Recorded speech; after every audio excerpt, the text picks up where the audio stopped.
थांब थांब असता नाही आधी बसून बघा.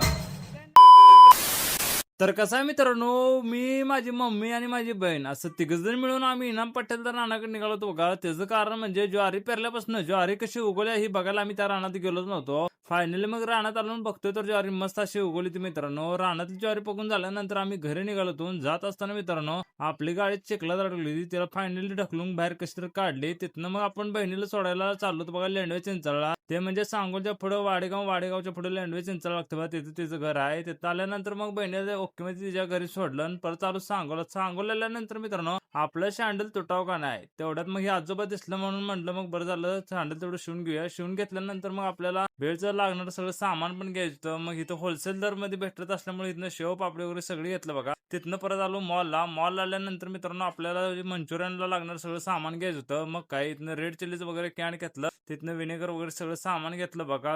तर सांगोल मधलं सगळं काम झालं मित्रांनो. सांगोल मधनं घरी जात असताना खतरनाक पावसाची एंट्री झाली बघा. भिजलोयच आता झाडाखाली असं थांबलोय.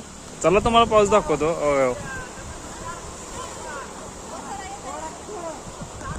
जरा पाऊस वाढल्यानंतर म्हणलं आता गाडी शेडमध्ये लावूया. शेडमध्ये गाडी लावली. पाऊस कमी झाल्यानंतर फायनली मग आपण BMW ला किक मारली निघालो बघा ओके मध्ये मग घरी.